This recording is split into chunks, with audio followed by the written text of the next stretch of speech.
Une demande en mariage inattendue, une disparition qui bouleverse tout, un adieu déchirant.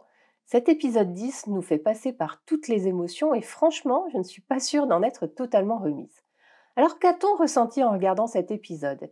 Était-il bien rythmé, bien construit? Pourquoi cette demande en mariage change-t-elle la dynamique de la saison? Comment la série gère-t-elle l'absence de Jamie et prépare-t-elle son retour? C'est ce que je vais analyser en profondeur dans ce décryptage avec émotion et passion. On va parler des moments forts, des thématiques qui traversent l'épisode, des choix scénaristiques et bien sûr de mes ressentis. Et comme toujours, j'ai hâte d'avoir vos avis en commentaire ou dans le chat si vous êtes connectés lors de la première de cette vidéo. Allez, installez-vous confortablement, on plonge dans l'épisode 10 de la saison 7B d'Outlander.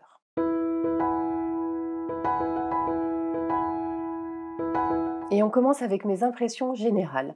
Cet épisode 10 de la saison 7 est une véritable tornade narrative où les événements s'enchaînent à un rythme effréné, nous laissant à peine le temps de respirer. Émotionnellement, il frappe fort, visuellement, il soigne son esthétique et narrativement, il jongle avec une densité qui parfois frustre autant qu'elle captive. On en ressort touché, bousculé, mais aussi un peu essoufflé. Et je voudrais d'abord vous parler de la construction de cet épisode, la construction narrative, que l'on peut franchement qualifier de dense. Alors, richesse ou précipitation? L'épisode a énormément de choses à raconter et cela se ressent. L'intrigue avance vite, parfois trop vite, j'ai pas peur de le dire. Beaucoup de scènes sont percutantes, mais certaines auraient mérité de respirer davantage. Parfois, on aimerait s'attarder un peu plus sur certains moments clés. Certains personnages n'ont droit qu'à quelques minutes d'écran alors qu'ils auraient pu être davantage développés. L'équilibre entre rythme et immersion, de ce point de vue, est assez fragile. Et il faut dire que les scénaristes ont une mission quand même plutôt difficile. Ils adaptent plusieurs tomes en seulement 18 épisodes, puisque je compte là, c'est 8 épisodes de cette deuxième partie de saison 7, avec la saison 8. Et chaque intrigue doit trouver sa place sans empiéter sur les autres. Et le leitmotiv de tout ça, c'est qu'il faut que ça avance. On ne doit pas s'ennuyer. Et c'est un défi de taille, et si la série s'en sort plutôt bien dans l'ensemble, cet épisode montre aussi les limites de cet exercice. Impossible aussi de ne pas parler de la qualité esthétique de cet épisode. Les décors sont magnifiques et les plans de Philadelphie sont plutôt impressionnants. La ville semble vivante, immersive et bien plus grande que ce que l'on a vu jusqu'ici dans la série. La Philadelphie de la série semble plus imposante que les autres villes coloniales montrées auparavant, et je pense à Wilmington notamment ou New Bern. Un choix qui sert la narration mais qui peut surprendre par rapport à l'image que l'on pouvait se faire d'une ville à cette époque. Le soin apporté aux détails historiques est à souligner également, les costumes, l'architecture, tout est crédible et élégant. Et le marché, où l'on retrouve William et Rachel, regorge de petits détails que vous pouvez admirer d'ailleurs vraiment très finement sur les photos qui ont été fournies par la production et qui sont visibles sur mon site internet. Vous avez le lien dans la description ou en cliquant sur le petit i en haut à droite ici. Petite anecdote, les scènes de Philadelphie n'ont pas été tournées à Philadelphie. La production qui se situe en Écosse n'est pas allée aux États-Unis, mais ils sont allés à Liverpool pour des raisons budgétaires et logistiques. Le retour de Dougal et Gaylis, c'est ce dont je veux vous parler, et je fais le lien avec cette narration un peu trop rythmée. Pour moi, c'est une apparition un peu trop brève, néanmoins savoureuse, parce que quel plaisir de revoir Dougal et Gaylis à l'écran. Leur apparition est un vrai cadeau pour les fans des premières saisons, un peu une Madeleine de Proust, un retour aux racines de la série. Alors, frustration, bien sûr, le passage est trop rapide. Moi, j'aurais aimé les voir plus longtemps, explorer davantage cette rencontre fondatrice, surtout avec l'envergure de ces deux personnages. Néanmoins, cette séquence s'inscrit parfaitement dans la thématique de l'épisode que je développerai tout à l'heure, le destin et les coïncidences. En effet, cet épisode ne cesse de jouer avec l'idée que les trajectoires sont déjà tracées. Claire retrouve Mercy Woodcock, la veuve d'un homme qu'elle avait soigné. Roger et Buck arrivent précisément au moment où Gaylis et Dougal se rencontrent. Ou alors est-ce que c'est parce que Roger et Buck sont en 1739 que Gaylis et Dougal se rencontrent? Éternelle question. William se retrouve au bon endroit au bon moment pour sauver Rachel, et tout semble se produire comme si une force invisible poussait les personnages vers leur destin qui semble inexorable. Et en fait, si c'était ça le véritable message de l'épisode, les personnages croient faire des choix, mais suivent-ils réellement leur propre volonté ou celle du destin? Et à ce titre, la Liberty Bell, cette cloche que l'on voit dans la title card, est-elle un symbole de liberté ou juste une illusion? Hein, donc la title card montre cette cloche, un symbole fort de l'indépendance américaine. Elle porte une inscription biblique du Lévitique 25, 2.10 qui dit, en français, proclamer la liberté dans tout le pays pour tous ses habitants. Mais cette liberté est-elle réelle pour nos personnages? Jamie est pris dans un tourbillon d'événements historiques qui le dépassent. Alors bon, c'est pas uniquement dans cet épisode. Claire n'a d'autre choix que d'épouser John pour assurer sa survie et celle de ceux qu'elle aime. William pense être maître de sa destinée, mais il suit un chemin qu'il ne contrôle pas vraiment. Et l'épisode pose la question, la liberté existe-t-elle vraiment dans un monde où tout semble écrit d'avance? Avant de conclure ces impressions générales, je voulais mentionner la déclaration d'amour entre Ian et Rachel, car je n'aurai pas l'occasion de développer cette scène dans mes thèmes. C'est un moment d'une sincérité désarmante. Ian, fidèle à lui-même, se livre avec une honnêteté touchante. Il ne pourra jamais être un Quaker au fond de lui. Et Rachel ne fuit pas, elle ne doute pas. Et ce qui est beau ici, c'est l'absence d'hésitation. Ian sait ce qu'il veut, et Rachel, malgré les obstacles, sait ce qu'elle veut aussi. Tuer mon loup, cette réplique culte du roman est tellement belle et tellement bien dite par Izzy dans cette scène. Et oui, je pense que les scénaristes ont rendu quand même hommage à cette belle ou ces belles déclarations d'amour de Ian et Rachel. Alors et maintenant, reste à savoir quelle place leur relation va prendre dans la suite de l'histoire. Est-ce qu'on peut espérer un avenir apaisé pour eux dans un monde où tant d'amours sont marqués par la tragédie? Après tant d'amour impossible dans Outlander, cette relation semble être un phare dans la tempête.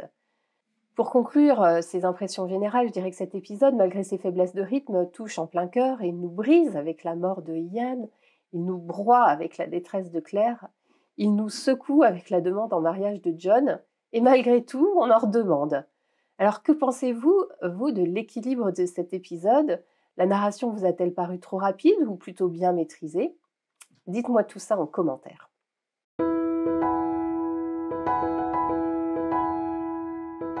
Allez, c'est parti pour ma fameuse rubrique top et flop. Dites-moi dans les commentaires quelle a été votre scène préférée, votre moment le plus marquant de l'épisode, et puis aussi ce qui fait flop pour vous, quelque chose qui vous semble bizarre ou que vous n'avez pas aimé. Et je commence par mon top, et c'est l'adieu entre Jamie et Ian. S'il y a bien une scène qui restera gravée dans les mémoires après cet épisode, c'est cet ultime adieu entre Jamie et Ian Senior, un moment d'une simplicité déchirante où tout repose sur le poids des regards, la force des non-dits et la profondeur du lien qui unit ces deux hommes. Depuis le début de la série, Ian et Jamie ont toujours été bien plus que des beaux-frères. Leur relation dépasse largement les liens du sang. Ils sont frères de cœur et d'âme, liés par une confiance et un respect mutuel inébranlables. Dans cette scène d'ouverture, où on voit les deux jeunes garçons se battre sous l'œil attentif du père de Ian, on sent déjà, voilà, c'est les prémices de cette forte amitié. Et ce que Jamie a perdu avec son frère aîné William, il l'a retrouvé en Ian. Et Ian lui a toujours été fidèle, en prenant soin de Lily Brock en son absence, en se tenant toujours à ses côtés, et on se souvient du meurtre de l'horrible Horrocks dans la saison 1. Et cette scène est à la fois intime et grandiose. Le travail des acteurs là est vraiment remarquable. Dans cette séquence, Stephen Cree et Sam Yuan livrent une partition d'une justesse absolue, où chaque regard et chaque silence pèsent plus que de longs discours. La mise en scène, sobre, épurée, mais dans un décor magnifique, laisse toute la place à l'intensité des émotions. Il n'y a pas de musique grandiloquente ni de longues déclarations, juste un échange profondément humain, empreint de pudeur et de dignité. Et je l'ai dit, le tout dans une magnifique scénographie des Highlands, c'est vraiment très beau. Petite parenthèse d'ailleurs, c'est aussi la scène préférée des personnes qui ont voté sur Instagram parmi les 4 scènes que j'avais proposées.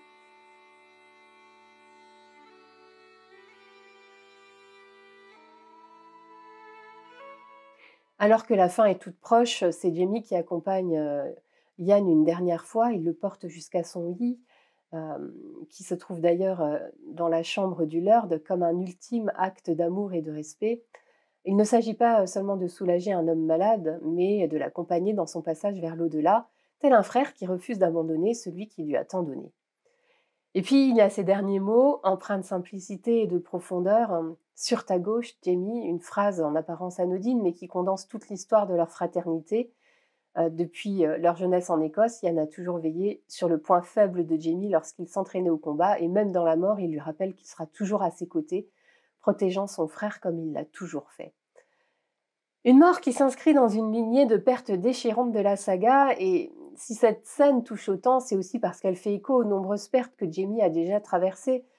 Rupert, Angus, Murtagh, autant de figures fraternelles qu'il a dû voir partir, et cette fois encore, il reste celui qui survit, celui qui reste en arrière pendant que ceux qu'il aime s'en vont. Et pourtant, dans cette tragédie, il y a une douceur, et Yann part entouré de ceux qu'il aime, chez lui, sans regret, après avoir partagé un dernier moment de complicité avec celui qu'il considère comme son frère. Et son tout dernier mot, prononcé dans un souffle pour sa tendre épouse. Déchirant. Alors là, je vais être un peu plus vive parce que je vais parler de mon flop. Et moi, s'il y a bien une intrigue qui tombe à plat dans l'épisode, c'est tout ce qui entoure Archibald. Introduit un peu plus tôt dans la saison comme une menace latente, son arc narratif se conclut de manière précipitée, sans enjeu dramatique et avec une mise en scène qui, pour moi, est peu convaincante. Depuis plusieurs épisodes, la série nous suggère qu'Archibald rôde dans l'ombre, nourrissant sa rancune envers Yann pour le meurtre de sa femme bien-aimée. Mais alors qu'on aurait pu s'attendre à une confrontation lourde de conséquences et intense, on assiste finalement à une scène, j'ai pas peur de le dire, maladroite, dénuée de suspense et d'émotion. Problème numéro 1, la mise en scène bâclée de l'enlèvement de Rachel. On nous présente Archibald comme un homme patient, calculateur, capable de suivre Yann sans être repéré pendant des semaines. Et pourtant, quand il passe enfin à l'action, c'est pour se faire capturer en moins d'une minute dans une grange, sans aucune montée en tension. Rachel, qui aurait pu être en réel danger, semble finalement bien peu menacée tant l'exécution de la scène est molle. Problème numéro 2, Yann, un guerrier mohawk, dépassé par un vieillard. J'y crois pas une seconde. Yann a combattu aux comtés des Mohawks, il a tué plusieurs ennemis expérimentés, il a sauvé Claire des griffes de Lionel Brown. Et là, soudain, il se retrouve incapable de neutraliser un vieil homme fragilisé par le temps. Le combat manque de crédibilité et rend la confrontation presque risible. Par ailleurs, où est son fidèle Rollo ? Là encore, son absence me semble peu compréhensible. Problème numéro 3, l'intervention de William me semble précipitée, là aussi, quelle coïncidence, j'en ai parlé, et quelles sont les conséquences ? Donc c'est finalement William qui arrive et qui abat Archibald, mettant un terme à cette histoire en un claquement de doigts. Et voilà ce que je disais, où sont les conséquences de cet acte ? William, qui vient tout de même de tuer un homme, ne semble même pas s'interroger sur ce que cela signifie pour lui. On passe immédiatement à autre chose, comme si cette scène n'avait jamais existé. Le plus gros problème d'Archibald dans cette saison, c'est qu'il ne sert finalement à rien. Pour moi, c'est un antagoniste qui n'a jamais trouvé sa place dans l'intrigue. Sa présence ne change en rien l'évolution des personnages principaux, sa mort n'a aucun impact narratif, sa vengeance semble sortie de nulle part, alors que l'intrigue principale, et j'en ai parlé en introduction, ou dans les impressions générales, l'intrigue principale a bien d'autres enjeux à traiter. La série, je pense, aurait pu exploiter différemment, en faisant une véritable menace persistante ou en développant sa relation complexe avec Yann. Mais au final, son arc semble avoir été gardé uniquement parce qu'il existe dans les livres, sans que la série ne sache réellement quoi en faire. Alors je vais quand même nuancer un peu mon propos, vous savez, je suis rarement aussi tranchée. J'essaye toujours de trouver un sens à ce que font les auteurs, et je me dis que cette scène peut malgré tout avoir une utilité, peut-être pour l'arc de William. En effet, si cette séquence échoue à rendre Archibald intéressant, elle n'est pas totalement inutile pour William. En effet, là, William revenait aux écuries avec l'intention de se déclarer à Rachel, et au lieu d'une déclaration d'amour, il se retrouve à jouer le héros en la sauvant. Et ce geste le met directement en opposition avec Rachel, qui prône la non-violence. Et il y a aussi la question du destin qui lie Yann et William. Cet événement renforce leur lien involontaire, une fois de plus, William sauve Yann, tout comme Yann l'a sauvé lors de son périple dans le Great Dismal. Et William avait déjà un peu payé son dû en laissant Yann et Claire partir dans le camp britannique de Ticonderoga. Et donc, qu'il le veuille ou non, les destins de Yann sont entrelacés. Voilà pour ce que je voulais dire pour mon flop. Ça m'intéresse de savoir ce que vous avez pensé du traitement de Archbug. Son intrigue vous a-t-elle convaincu ou auriez-vous préféré une conclusion différente ?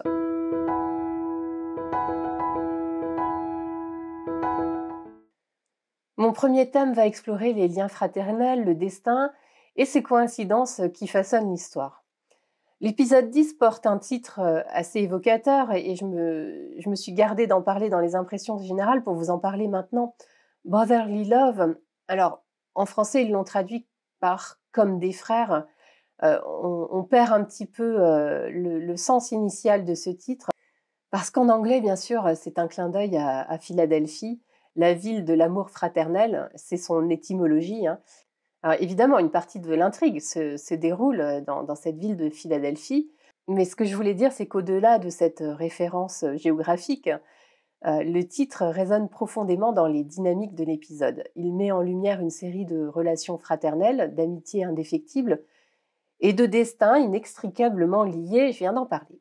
Et surtout, il nous pousse à réfléchir à la manière dont les fils du temps et du hasard tissent les trajectoires de chaque personnage. Et d'abord, on peut mettre en avant une constellation de liens fraternels, parce qu'en effet, cet épisode regorge de duos, mais tous n'ont pas le même poids narratif. Alors, j'ai déjà développé certains de ces duos dans mon analyse, Jamie et Yann, dont l'adieu a été mon top, Claire et Lord John, dont le mariage imposé fera l'objet d'un thème spécifique, et puis Roger et Buck, là aussi j'aborderai leur relation un peu plus tard. Mais il y a d'autres duos dans l'épisode qui méritent qu'on s'y attarde un petit peu. Et d'abord, Jamie et Jenny. L'épisode acte définitivement le choix de Jenny de ne pas suivre Jamie en Amérique. C'est une différence notable avec les livres, où elle l'accompagne d'abord en France avant de traverser l'Atlantique. Et dans cette version donc télévisée, Jenny refuse de tout abandonner pour suivre Jamie. Alors, dans le dialogue, dans le scénario, il y a quand même une porte ouverte puisque Jenny dit « pas maintenant ». Sous-entendu, peut-être que c'est une éventualité que je serais prête à envisager plus tard. Et là, en tant que lectrice, je m'étais dit qu'il y avait peut-être une chance de revoir Jamie en saison 8, mais mon espoir a été balayé d'un revers de main cette semaine par Matt Roberts, qui explique que dans une interview pour TV Line que Jenny ne sera pas dans la saison 8. Ce choix de Jenny résonne quand même étrangement avec le destin de son fils Michael, qui lui quitte bel et bien l'Écosse avec Joanie pour rejoindre la France et l'endroit où il travaille. Et cela est très très bien raconté dans la nouvelle L'espace d'entre deux, qui se trouve dans le recueil du Cercle des Sept Pierres. Et si vous ne l'avez pas encore lu et que vous vous intéressez à tout ce qui entoure la saga Outlander, je vous la conseille vraiment, cette nouvelle en particulier, mais le recueil dans son ensemble. Il y a vraiment des choses savoureuses à y découvrir. Je vous mets le lien ici. Voilà, dans la description. Autre duo dont j'ai envie de vous parler, c'est Denzel et Claire. Leur lien se place dans un registre différent, mais c'est aussi une forme de lien fraternel basé sur la transmission du savoir et l'admiration mutuelle. Denzel Hunter ne se contente pas d'être un élève appliqué, il comprend aussi instinctivement Claire. Ce qui est frappant, c'est sa curiosité intellectuelle, son ouverture aux avancées médicales que Claire lui présente. Et c'est un trait rare chez les médecins de son époque, parce que, mis à part Willoughby en saison 3, peu d'hommes ont montré autant de respect et de fascination pour les techniques non conventionnelles de Claire. On le voit d'ailleurs dans la scène de l'opération de Henry Grey. Denzel observe, analyse, absorbe avec l'enthousiasme d'un scientifique avide de progrès. Claire, elle, semble trouver un rare allié, quelqu'un qui la comprend sans la juger. Et ce que j'ai bien aimé aussi là, dans tout ce qui entoure l'opération, c'est que dans un simple mouvement d'épaule, enfin un geste, Claire s'étire comme vidée par l'effort. Je ne saurais pas vous dire pourquoi ça m'a marqué. En tout cas, je trouve que ce geste n'est pas anodin. Alors, est-ce que c'était scripté ou est-ce que c'est Kat qui a décidé de faire comme ça pour Claire? Vous savez, elle est sur le pas de la porte, elle sort prendre l'air. Oui, elle étire ses membres. Et pour moi, ça montre à quel point elle s'investit complètement dans son art et à quel point elle vit la médecine. Euh, et pour conclure ce thème, je dirais qu'à travers ces dynamiques fraternelles, l'épisode nous questionne. Les personnages ont-ils réellement le choix de leur trajectoire? Car j'en ai parlé, tout semble dicté par une série de coïncidences troublantes, comme si une force invisible les poussait à se croiser au moment opportun. J'ai parlé, hein, Claire, Mercy, Roger Buck avec Gillis et Dougal, William qui arrive pour Rachel. Alors, coïncidence ou destin? Et on va passer à mon thème suivant, qui va également en parler, et je vais vous parler de Roger et Buck. Parce qu'en effet, dans l'épisode, Roger et Buck poursuivent leur voyage temporel, mais ce qu'ils découvrent dépasse ce qu'ils avaient pu imaginer.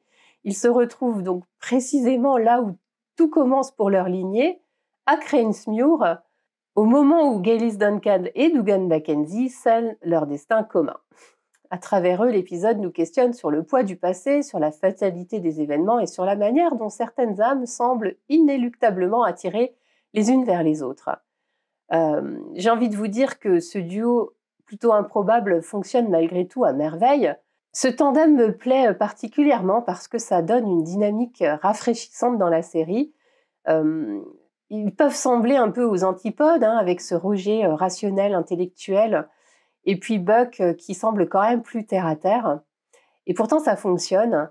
Ça fonctionne aussi pour moi parce que le changement d'acteur pour le rôle de Buck a totalement réhabilité le personnage. Ça le rend plus complexe, plus nuancé. Et leur dynamique est intéressante parce qu'elle met en évidence deux façons très différentes de vivre le voyage temporel. Roger tente d'en comprendre les règles et d'y trouver du sens. Buck, lui, me semble, hein, le subit et puis le redoute peut-être encore un peu. Impossible de parler des Mackenzie sans parler de Gaylis, parce que dès qu'elle apparaît à l'écran, ce personnage capte vraiment l'attention. Moi, je la trouve magnétique, envoûtante. Elle est aussi prédatrice, hein, son regard transperce, sa voix hypnotise et son charisme est totalement intact. Il y a chez elle quelque chose d'intemporel, comme si elle flottait au-dessus des conventions de son époque. Et puis surtout, elle semble flirter avec tout ce qui bouge. Elle n'a aucun scrupule à séduire Dougal dès leur première rencontre. Son regard sur Roger est pour le moins troublant. Enfin, il n'y a pas que le regard, hein, elle pose aussi quand même ses mains sur lui. Et donc, on ne peut s'empêcher de poser une question essentielle pour Roger. Est-ce qu'elle le reconnaît?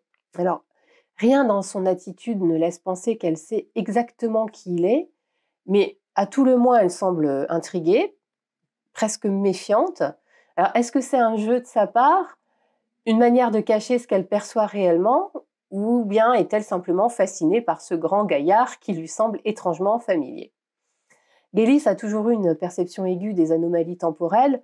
Peut-être ressent-elle en Roger un lien avec l'avenir, sans forcément mettre le doigt dessus très précisément. Et puis on avait constaté un peu plus tôt dans l'épisode que Gaylis avait aussi une étrange connexion avec Buck, hein. À un moment intrigant d'ailleurs, lorsqu'elle l'ausculte. Qu'est-ce qu'elle ressent à cet instant précis? On voit que son regard se trouble un instant, son attitude change imperceptiblement. On a l'impression qu'elle perçoit quelque chose, mais quoi? Alors pour moi, il y a deux hypothèses, hein. La première, c'est l'espèce de perception métaphysique. Gaylis serait-elle capable de ressentir la présence d'un voyageur temporel? Est-ce qu'elle a un sixième sens pour détecter les anomalies temporelles? Ou alors, deuxième hypothèse, un phénomène physiologique bien réel. Buck a-t-il une particularité physique au niveau de son cœur que Gaylis aurait détecté? Un battement de cœur anormal, un indice médical qui aurait pu lui donner une intuition sur sa nature particulière. Ce moment laisse volontairement planer le doute, renforçant l'aura de mystère qui entoure Gaylis. Alors, impossible de ne pas parler et d'approfondir un peu cette rencontre entre Dougal et Gaylis. C'est la toute première scène entre ces deux personnages. Ils n'avaient jamais eu de dialogue, hein. Ils avaient été présents dans une scène ensemble, mais même pas sur le même plan, même pas sur la même image à la caméra. Et pourtant, ils sont amants depuis la saison 1. Donc, ça en fait un moment un peu étrange et emblématique, iconique, parce qu'on sait déjà où cette histoire va les mener. Et ça donne une dimension vraiment particulière à cet échange. Dougal, on le connaît, il est d'ordinaire un peu méfiant, calculateur, et là, immédiatement, il est conquis. Il suit Gaylis comme un petit toutou. Et puis, Gaylis, de son côté, est déjà en position de contrôle. Hein. Dès leurs premiers mots, on sent que quelque chose est en train de se sceller entre eux, comme si le destin les poussait inexorablement l'un vers l'autre. Et nous, spectateurs, nous n'assistons pas à une simple scène de séduction, mais bien à la naissance d'un duo qui influencera profondément le récit d'Outlander. Un petit regret, parce que nous savons déjà, au moment où je vous parle, hein, que nous ne reverrons pas Gaylis et Dougal dans la saison 7. Et je trouve que c'est un peu dommage parce que leur présence dans cet épisode ramène toute l'énergie des premières saisons, toutes ces bonnes vibes avec leur côté sulfureux, dangereux, énigmatique. Gaylis, pour moi, est un personnage fascinant qui aurait mérité d'être encore un peu développé dans cette seconde partie de saison. Je ne sais pas trop bien comment, mais bon, on a toujours l'espoir de prolonger les bonnes vibrations des premières saisons. Cette scène peut-être aurait pu s'imbriquer dans un arc plus long au lieu d'être une simple parenthèse fugace. Et on ressort en fait de cet épisode, alors sur cet arc en particulier, avec une sensation d'inachevé, comme si ce retour en arrière aurait mérité d'être exploré plus en profondeur. On reste avec les Mackenzie et je vais vous parler de Roger, de son père. Alors est-ce que c'est un appel du temps ou un simple hasard ? Jusqu'ici, Roger s'est toujours perçu comme un voyageur par nécessité et non par vocation. Il a traversé les pierres pour suivre Brianna, premier voyage, ensuite pour espérer pouvoir soigner Mandy, deuxième voyage, et puis pour chercher ou sauver Jem, troisième voyage. Mais il ne s'est jamais demandé si ce voyage temporel faisait réellement partie de lui, de son essence. Et pourtant, tout bascule dans cet épisode. En découvrant les plaques militaires de Jeremiah Mackenzie, son père, hein, il le comprend très vite, il n'a pas trop de doutes, Roger prend conscience que ce dernier, son père, pourrait être très proche, vivant dans ce même temps. Roger était-il destiné à venir en 1739 ? Dès le début de son voyage, Roger s'est laissé guider par son instinct, mais si ce n'était pas qu'un simple instinct, et s'il avait été attiré en 1739 par quelque chose de plus grand que lui ? Cette révélation, évidemment, le bouleverse profondément et sa réaction est belle, je trouve. C'est un moment de pure euphorie, une joie presque enfantine. Et moi, je me demande, et Jem dans tout ça ? Jusqu'à présent, Roger et Brianna étaient convaincus que leur fils avait été envoyé dans le passé. Alors, Roger, quand il a compris qu'il était en 1739, s'est dit que c'est que Jem y était aussi. Roger se serait-il trompé en supposant avoir voyagé en 1739 parce que son fils s'y trouvait ? Son voyage était-il vraiment pour son fils ou bien pour son propre passé ? Et s'il était là pour réparer quelque chose, pour comprendre quelque chose, bien avant de retrouver Jeremiah, son petit Jem ? À ce stade, Roger n'a aucune idée du rôle qu'il est censé jouer dans cette époque, mais tout semble l'y avoir amené volontairement. Alors, Roger est-il l'instrument d'une destinée déjà écrite ou est-il sur le point d'écrire une page qu'il n'imaginait même pas devoir écrire ? C'est ce que nous découvrirons dans les épisodes suivants. Alors, je passe à mon thème suivant et bien sûr, il faut que l'on parle de Claire et John. Et je commencerai par dire que ça fait partie de ces duos que j'évoquais dans le thème de la fraternité, parce que cette amitié est au premier plan. En tout cas, c'est ce qu'on voit dès l'instant où Claire arrive à Philadelphie. Hein. Je trouve qu'on perçoit immédiatement une certaine émotion. John savait qu'elle viendrait, il l'attendait, il a devancé ses besoins comme un vieil ami qui sait toujours quoi faire sans qu'on ait besoin de lui dire. Et je trouve que cette relation est belle à voir à l'écran parce qu'elle est rarement mise autant en avant dans la série. Ici, je trouve que c'est leur amitié qui est la priorité. John n'accueille pas Claire comme la femme de Jamie, mais comme une personne qui compte pour lui et sur qui il sait qu'il va pouvoir compter.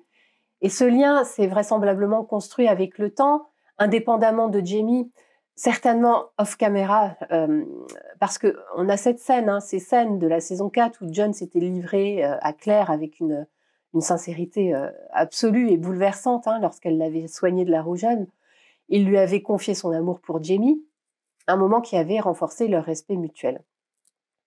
Et la lettre qui parle de la blessure d'Henri n'était pas adressée à Jamie, mais bien à Claire, ce qui signifie qu'il la considérait déjà comme une alliée précieuse. Et cette relation n'est pas une simple amitié de circonstance, elle s'est construite sur des années et elle repose sur une profonde confiance mutuelle. Alors, bien sûr, la tension ne tarde pas à arriver avec les événements qui se produisent un peu plus tard, et si John veut protéger Claire, c'est parce qu'elle s'est mise en danger en jouant les espionnes. Et Claire a fait sa Claire. Elle a agi sans forcément considérer toutes les conséquences de ses actes. Peut-on vraiment lui en vouloir? Je ne sais pas. En tout cas, c'est un fait. Et donc, elle a accepté de transmettre des informations aux rebelles, aux révolutionnaires, et son statut de suspecte est établi assez rapidement aux yeux des Britanniques. Alors, on a vraiment l'impression qu'elle a posé une lettre, qu'elle s'est fait prendre. Mais là, il y a une ellipse temporelle. Ça paraît évident qu'elle n'a pas fait que transmettre un seul message. Puisque d'ailleurs, on voit Richardson débarquer avec plusieurs lettres dans les mains. Et John sait qu'elle ne pourra pas s'en sortir toute seule cette fois. Il sait que la seule manière de lui garantir un avenir sûr et garantir sa vie, c'est de la lier à lui. Et donc ce mariage, cette proposition de mariage est à la fois un acte de protection et puis une décision pragmatique. Quelque part, connaissant les penchants de John, c'est aussi un sacrifice. Je suis directement passée à la proposition de mariage, mais bien sûr, elle arrive parce que Claire et John pensent tous les deux que Jamie est mort dans le naufrage du bateau qui le ramenait en Amérique. Et j'ai envie de dire un mot sur le montage des souvenirs de Claire, parce que ça aurait pu être mon top, franchement. Claire qui voit défiler son passé avec Jamie, comme si sa mémoire tentait de retenir ce qui est en train de lui échapper. Elle est perdue entre ce qu'elle a vécu et ce qu'elle croit avoir perdu à jamais. Bon, je ne sais même pas comment parler de cette scène, parce que cette mise en scène nous plonge vraiment dans son déchirement. Le montage est vraiment puissant. Des images clés, des répliques cultes pour nous, spectateurs. Et en toile de fond, les vagues des Caraïbes qui les avaient submergés en fin de saison 3 dans le naufrage de leur bateau. C'est tellement logique en fait que ces images affluent en elle alors qu'elle vient d'apprendre que Jamie a sombré dans l'océan. Et ce montage, voilà, c'est un hommage à son histoire d'amour avec Jamie. Bon, je vais parler un peu plus tard de l'impact que ça a sur nous, spectateurs, parce que évidemment, on sent que Jamie n'est pas mort, mais pour Claire, il l'est. Donc, et je reviens à cette proposition de mariage de John. Il n'a jamais pu obtenir l'amour de Jamie, mais il peut encore protéger ce que Jamie aimait le plus. Et en proposant ce mariage, Jamie accomplit un dernier acte d'amour envers Jamie. Il assume un rôle qu'il n'aurait jamais imaginé, protéger Claire comme un prolongement de son amour pour Jamie. C'est une déclaration silencieuse, une promesse faite à l'homme qu'il aimera toujours. C'est sûr qu'on a focalisé sur le chagrin de Claire dans l'épisode, mais évidemment, John, lui aussi, est totalement anéanti. Il épouse Claire par amitié, parce qu'il ressent le besoin de la protéger elle, mais aussi en partie parce que c'est un moyen de rester fidèle à Jamie, même dans la mort. Et ce mariage, qui est acté dans les toutes dernières de l'épisode, fait quand même un parallèle avec la saison 1 et la demande en mariage de Jamie. Les 2 fois où Claire a dû se marier, alors au 18e, je ne parle pas de Franck, et donc les 2 fois où Claire s'est mariée, c'était pour survivre, pour assurer sa survie. Et donc la première fois, elle a dû se marier pour échapper à Black Jack, et elle a épousé Jamie. Et cette fois, elle doit échapper à la répression britannique, et elle épouse John. Bien sûr, tout est différent et ça n'a rien à voir. Avec Jamie, c'était le début d'une histoire d'amour. Avec John, c'est une alliance forgée dans la douleur et la résignation. Et Claire n'a jamais été aussi seule qu'à cet instant. Le destin semble se répéter, mais les enjeux sont quand même inversés et ne sont vraiment pas les mêmes. Cette fois, ce n'est pas un amour naissant qui l'attend, mais quand même un avenir plutôt incertain. Et moi, j'ai envie de me demander, et maintenant? Il va falloir gérer ce mariage explosif. Que va-t-il se passer quand Jamie reviendra? Ce mariage peut-il rester une simple formalité ou va-t-il poser un réel problème? Claire et John pourraient-ils être contraints de consommer cette union? Ce mariage, c'est une vraie bombe à retardement et la suite de la saison devra en gérer les conséquences. Et je l'ai légèrement évoqué, mais on va parler dans ce dernier thème de Jamie, qui est hors champ, disparu. Alors, bien sûr, Jamie est présent au tout début d'épisode, mais après cette ouverture poignante en Écosse avec Ian et puis Jenny, il disparaît du récit, englouti par la mer et par le silence. Et la question devient alors, comment la série gère-t-elle ce vide laissé par ce personnage principal? Dès que Claire apprend que le bateau de Jamie a fait naufrage, la série ne tente pas de nous faire croire qu'il est mort. Il n'y a pas d'image de ce naufrage. Alors, il y a des preuves, bien sûr, mais nous savons, nous, spectateurs, qu'il est vivant. Il est le héros de la saga. Il reste 16 épisodes avant la fin de la série. Les scénaristes savent que nous le savons. Et donc, c'est un choix narratif intelligent qui évite un suspense artificiel. Et là où d'autres séries auraient insisté sur le doute, et Outlander l'a déjà fait, cette fois-ci, les auteurs ont choisi une approche plus émotionnelle. Le but n'est pas de nous faire croire à la mort de Jamie. Le but est de nous faire ressentir ce que Claire ressent à cet instant. Elle y croit, elle le vit. Et c'est là que le montage des souvenirs de Claire prend tout son sens. Elle revoit Jamie dans son esprit comme si elle essayait de retenir ce qui lui échappe. L'angoisse, la sidération, la douleur sont réelles. Alors, le fait que la série n'essaye pas de nous tromper sur la survie de Jamie est un choix que l'on peut saluer, mais ça la pose quand même une question. Comment maintenir l'intérêt autour de son retour ? En fait, la série a un challenge à relever. Elle doit réussir à faire en sorte que le moment où il réapparaîtra ne soit pas juste un soulagement attendu, mais un véritable événement. La série ne s'attarde pas sur le sort de Jamie, mais sur ce qu'éprouvent les personnages qui apprennent son triste sort. Claire doit faire face à son deuil immédiat. John prend une décision radicale en demandant Claire en mariage. Mais est-ce que cela suffira à donner du poids à son retour ? Si la série veut donner du sens à cette absence, le retour de Jamie ne peut être anodin. Il doit marquer un tournant et un vrai choc narratif. Alors bien sûr, à ce stade, on a quelques pistes et je me mets dans la peau de quelqu'un qui n'aurait pas lu les livres et qui ne connaîtrait pas les épisodes suivants. En fait, les pistes, c'est que Claire et John devront faire face aux conséquences du mariage. Quelque part, William et Jamie devront finir par se retrouver, tôt ou tard. Jamie lui-même devra affronter les événements s'étant déroulés pendant sa disparition. Et donc, l'épisode prépare le terrain pour que son retour ait du poids, et son retour devra être une ongle de choc. Bien sûr, ceux qui ont vu la suite savent ce qu'il se passe, et on aura le plaisir d'en discuter. Mais maintenant, la parole est aux addicts. L'épisode 10 a provoqué énormément de réactions et comme toujours, j'ai voulu laisser la parole à ma communauté Patreon. Et vous êtes nombreuses à avoir partagé vos impressions et c'est toujours un plaisir d'écouter vos analyses et vos ressentis, alors sans plus attendre, place à vos messages. Alors d'ici quelques instants, vous allez entendre la note vocale laissée par Joanie et j'en profite juste quelques instants pour vous parler de ce qui va se dérouler sous vos yeux. Donc c'est une illustration de Violaine, alias Peachmanie, illustratrice que vous trouvez sur les réseaux sociaux, notamment sur Instagram où elle est très, très présente, et sur sa communauté Patreon où elle organise aussi des sessions de live illustration avec, en vocal, enfin bref, des moments super sympas. Certains ici pourront d'ailleurs en témoigner et je la remercie de nous faire ce cadeau là, de nous faire une illustration en lien avec la saison 7, la saison 7B, pour agrémenter nos yeux en même temps que nos oreilles. Et je vous laisse avec Joanie. Bonjour les addicts, c'est Joanie. Je viens de finir de regarder à nouveau le 10e épisode et puis tellement bouleversant que ça a été difficile pour moi finalement de faire ressortir les petites touches d'humour comme thématique que je m'étais choisie. J'ai tellement aimé tout le bout avec Yann Père. On dit que c'était bien fait. Les maquillages, autant que l'interprétation. Ça m'a vraiment touchée. Mais si on y va pour une note un peu plus pas joyeuse, qui nous fait un peu sourire, j'ai eu un peu de compassion pour Lord John pendant l'opération de son neveu.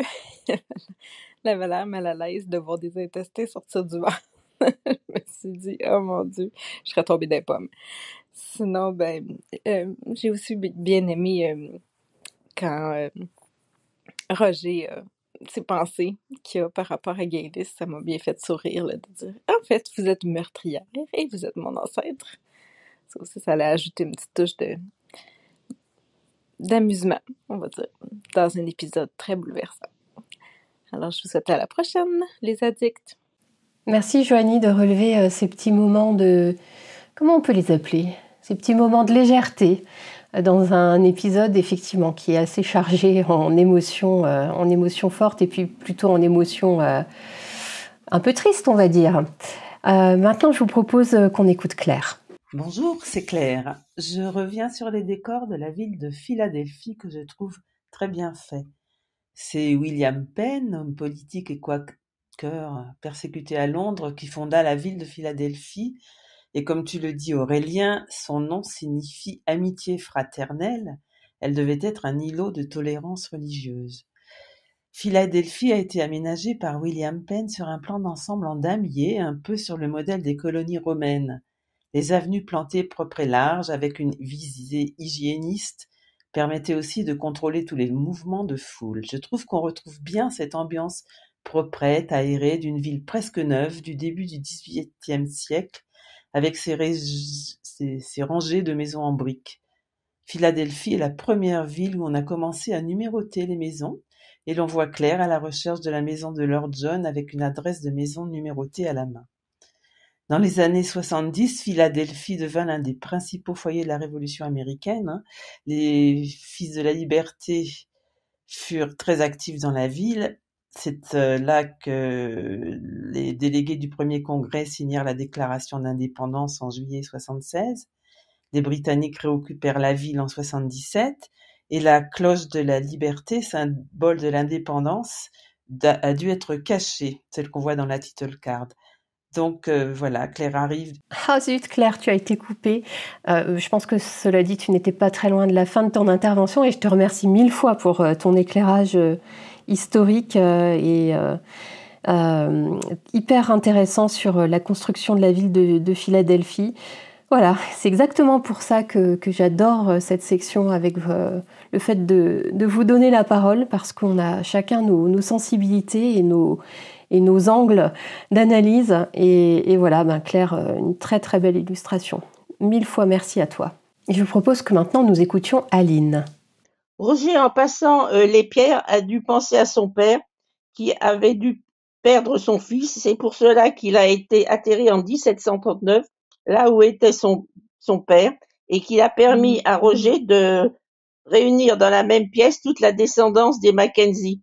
Par contre, choqué un peu par Roger et Buck, qui étaient des fois à cheval, pas à cheval, avec une tante en train de prendre un café, sachant qu'ils étaient passés par les pères avec rien du tout. Pour le restant, Aurélie, je te rejoins. J'ai trouvé très émouvant la visualisation des pensées de Claire lorsqu'elle pleure Jimmy. Voilà. Merci Aline de revenir sur Roger et Buck dans leur quête. Et oui, tu mentionnes quelque chose par rapport au déplacement et au chevauché de ces deux personnages. C'est vrai que les scènes alternent tour à tour ces deux-là à cheval et puis plus à cheval, etc. Ça peut paraître assez désarçonnant, c'est le cas de le dire. Alors moi, je me suis moins posé la question et je me suis dit que les chevaux avaient été prêtés par Brian Fraser. Voilà, il était plein de gentillesse et tout prêt à aider ces deux-là. Donc, ma foi, je me dis que c'est lui qui a prêté les chevaux. Et parfois, ils doivent être garés quelque part. Et puis, parfois, Buck et Roger sont à cheval. Voilà mon explication qui vaut ce qu'elle vaut. Hein. Et puis, on passe maintenant à la note vocale de Nadine. Bonjour tout le monde. Aujourd'hui, j'aimerais rendre un petit hommage au couple Murray. Ça m'a paru normal en voyant les derniers moments de Yann. J'ai tellement été émue par ces scènes avec Jamie, ses deux amis d'enfance, devenus frères d'armes, confidents, mais surtout frères de cœur. C'était évident pour Jamie d'être présent, de prendre soin et d'accompagner jusqu'au bout le mari de sa sœur Jenny, à qui nous disons aussi au revoir. Quelle déception de savoir qu'elle n'accompagnera pas son frère en Amérique, mais qu'elle préfère rester ici, à Lallybroch, la maison de famille, qui restera à tout jamais le phare, l'endroit en Écosse où Jamie et Claire se sont réfugiés après chaque tempête dans leur vie. Merci Yann et Jenny, vous nous manquerez. Oh, que c'est beau ce que tu viens de dire, Nadine. C'est très émouvant. J'avoue que tu m'as tiré une petite larme. Peut-être que ça s'entend d'ailleurs. Ouais, bel hommage que tu as rendu à ces deux-là. Et moi aussi, très très triste qu'on ne les revoie plus. C'est fort dommage. Allez, je propose qu'on écoute Sylvane. Bonjour Aurélie, bonjour les addicts. Eh bien, quel épisode, vraiment riche, dense. Alors certes, avec une impression d'éclatement en raison des intrigues qui y sont plus nombreuses, mais malgré tout, il y a une certaine unité qui se construit autour de deux leitmotivs qui sont ceux de l'amour et de la mort. L'amour se décline en effet sous toutes ses formes, l'amour fraternel, filial, naissant, à sens unique, inattendu et bien sûr éternel, au-delà de la mort. Mort qui est d'ailleurs omniprésente.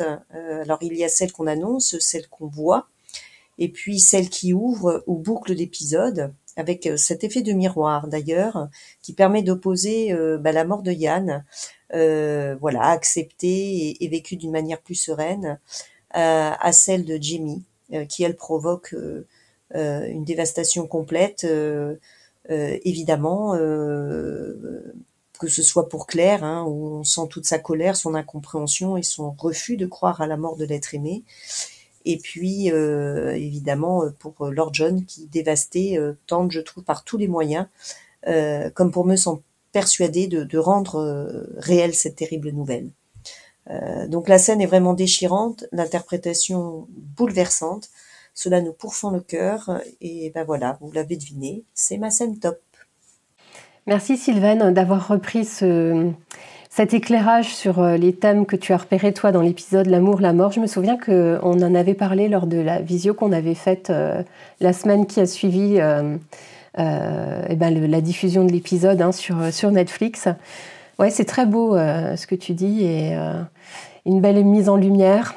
Et oui, ta scène top, effectivement, je la partage aussi. Enfin, c'était difficile parce qu'il y a quelques moments très très marquants dans l'épisode et la scène que j'ai mis en top en fait partie et celle que tu mentionnes évidemment en fait partie aussi. On va écouter maintenant Isabelle. Bonjour, c'est Isabelle. Alors on commence avec cette magnifique scène entre Jamie et Yann, entre rire et larmes. Steven nous a fait un magnifique personnage et là c'est le bout du chemin. Et il nous régale avec une interprétation magistrale. C'était vraiment trop court. Ensuite, on a la voix off de Roger, qui est absolument hilarante, et cette situation qui est géniale. On a tous un degré de connaissance différent par rapport à la situation, avec Dougal et Gaylis. C'est un régal. Alors quand justement Gaylis elle ausculte Buck, on pense tout de suite à Mandy et cette défaillance cardiaque qui a été soignée dans le futur. Est-ce que Gaylis a la même chose ou peut-être cette famille? J'ai vraiment peur qu'elle découvre le secret de Roger et Buck parce que elle est aussi rusée qu'un renard et elle avait grillé Claire avec une citation du futur. Quant à Archbuck, son arc est vraiment résolu super vite et je trouvais ça très très décevant. Voilà, c'est mon petit flop. Et pour finir, Lord John, qui est absolument bouleversant lorsqu'il annonce à Claire le naufrage du bateau de Jamie. Bon, alors, dans un coin de notre tête, on a la saison 8, donc on se dit qu'il va vite revenir d'ici peut-être un épisode ou deux. Mais voilà, en regardant Lord John, il est tellement impressionnant que on peut être que absolument bouleversé. Merci. Merci à toi Isabelle. Tu réussis la performance de balayer les différentes intrigues de l'épisode en 90 secondes, en plus en y ajoutant tes émotions. Ouais, belle perf. Merci Isabelle. Et on écoute maintenant Marianne. Bel épisode, où l'on passe d'une scène à l'autre en ayant du mal à reprendre son souffle. Je retiendrai cette scène d'ouverture qui nous montre Jamie et Yann enfants.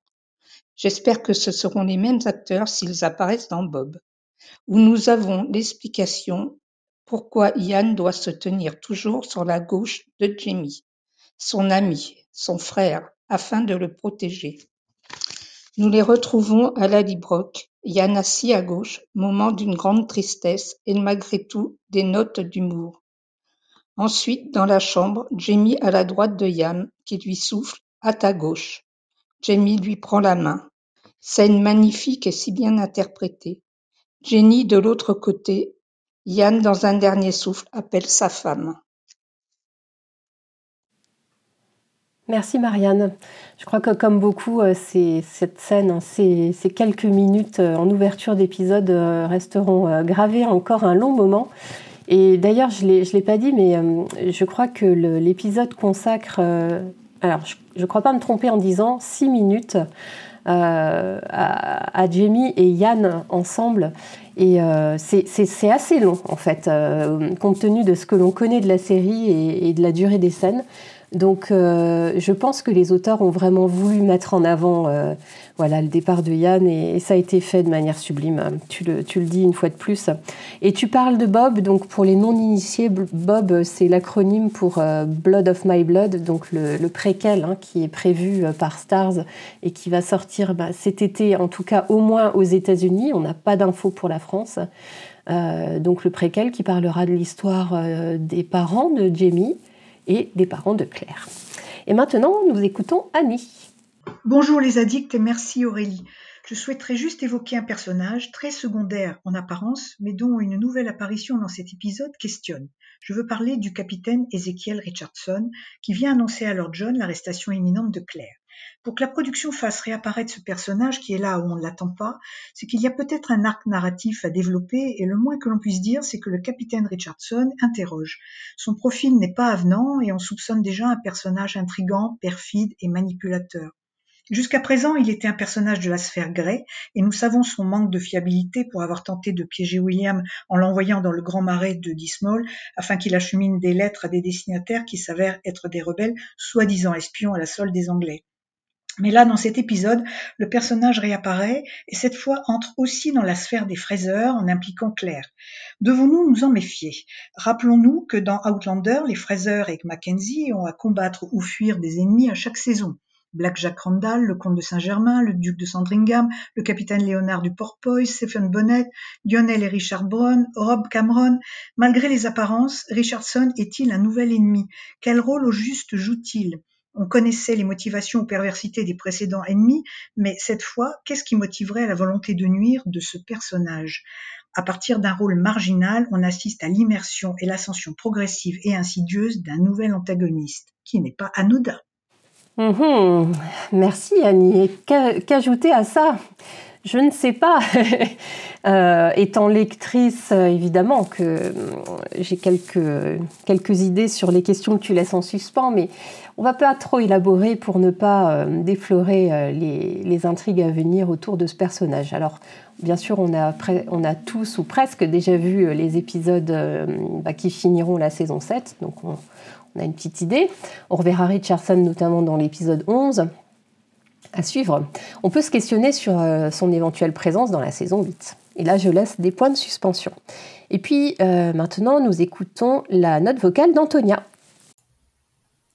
Bonjour Aurélie, bonjour les addicts. Je vais vous parler de Yann Per, personnage incontournable d'Outlander.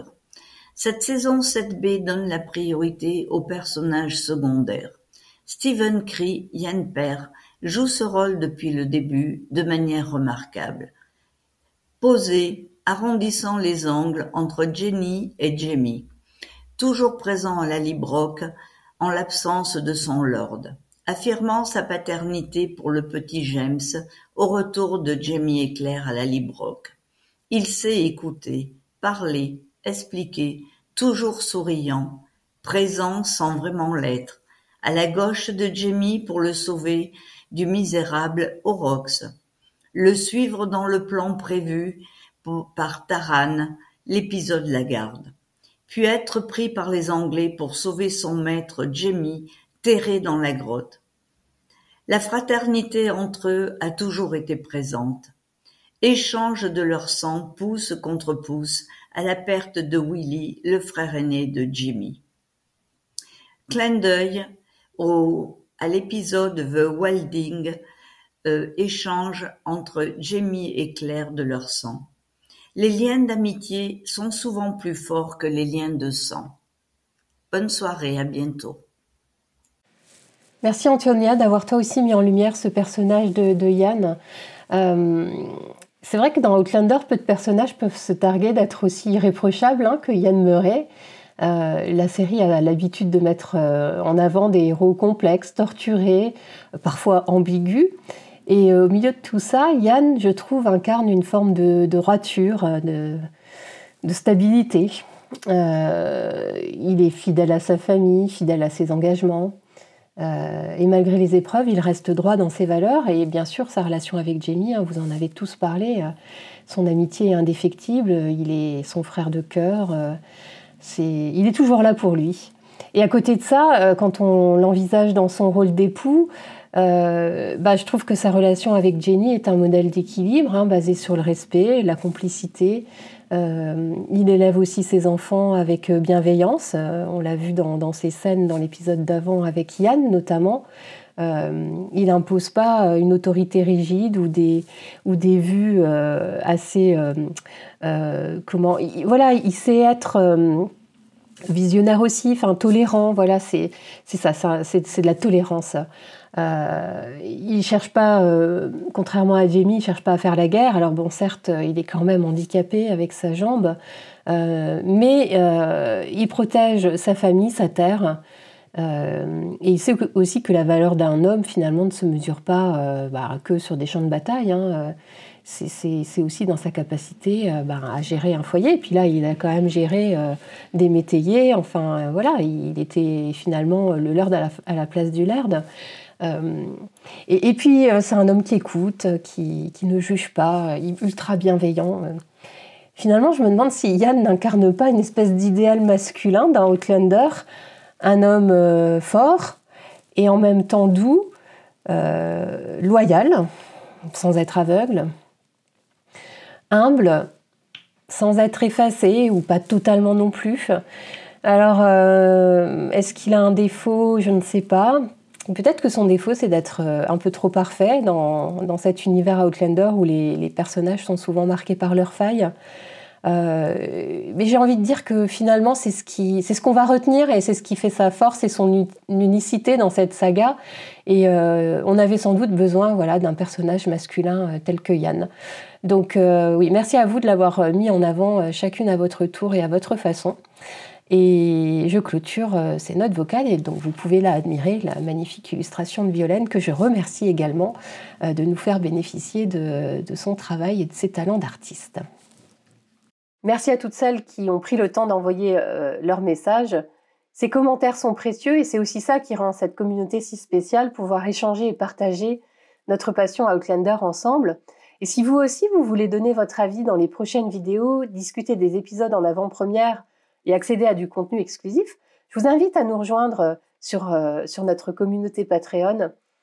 Échange, partage, bienveillance et bonne humeur sont au programme. Je vous assure que l'on s'y sent très très bien. Le lien est dans la description et j'ai hâte de vous y retrouver.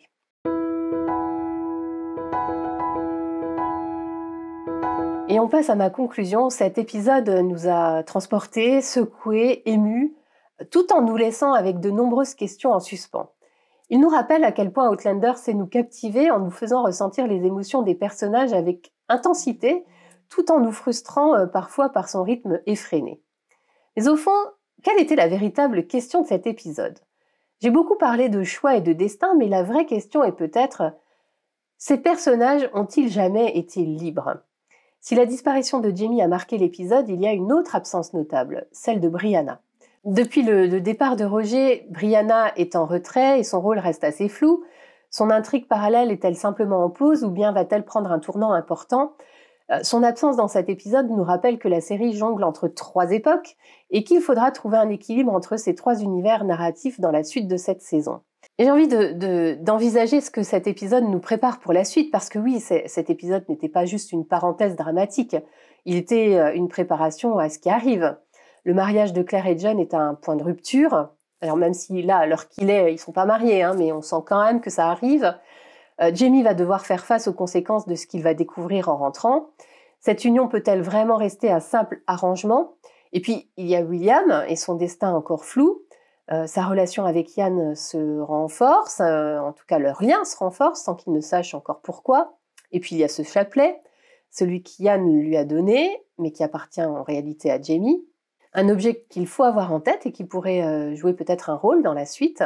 Et finalement, où nous mène cette saison? Ce qui est certain, c'est que cet épisode marque un tournant, je l'ai dit, il scelle certaines séparations, il prépare des retrouvailles qui seront forcément explosives, il installe des intrigues qui devront bientôt se dénouer. Et maintenant, toutes les cartes sont sur la table, mais lesquelles vont vraiment tomber en premier? On se retrouve dans 2 semaines pour le prochain décryptage et pour parler de tout ça. Et en attendant, prenez soin de vous.